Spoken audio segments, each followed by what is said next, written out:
पिताफी वेझो PPHI centre में वियम लाइ आंदल औरत जो ॿारु फौत थी वियो, जंहिं जे वारसनि डॉक्टरियाणीअ ते गफ़लत जो इल्ज़ाम हयो आहे। हयात पिताफी जे ॻोठ दोदो नाइच जो रहवासी एज़ाज़ नाइच मीडिया सेंटर हयात पिताफी पहुची PPHI जे डॉक्टरियाणी शमशाद कलवड़ ख़िलाफ़ एहतिजाज कंदे चयो त डॉक्टरियाणी मुंहिंजी घरवारीअ जी वक़्त खां अॻु डिलीवरी कराई आहे, जंहिं करे मासूम पुटु फौत थी वियो आहे ऐं मुंहिंजी घरवारी जी तबियत ख़राब आहे, जंहिंखे मीरपुर माथेलो इस्पताल दाख़िल करायो आहे।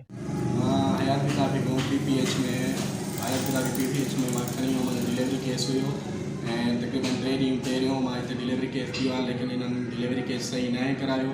इन्हनि डिलीवरी कराई आहे, तक़रीबन मां सुबुह जो 2 वॻे वियो आहियां, राति जो 9:30 वॻे इन्हनि मूंखे फारिग कयो आहे, न ॿार जी सफ़ाई कई अथनि न कुझु कयो अथनि।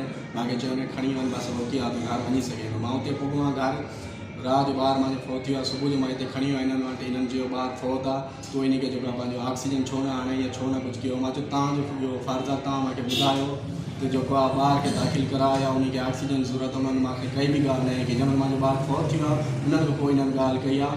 ऐं डॉक्टराणी जो नालो आहे शमशाद कलोड़ी, ठीकु आहे। हाणे उहे माना चवणु चाहिनि मां इंसाफ़ कयो वञे, मां ग़रीब माण्हू, मां ॻोठाणे मुतालबो कयो त डॉक्टराणी ख़िलाफ़ क़ानूनी कार्रवाई करे इंसाफ़ फराहम कयो वञे। विज़िट कयो अवामी आवाज़ मीडिया ग्रुप जी वेबसाइट awamiawaz.pk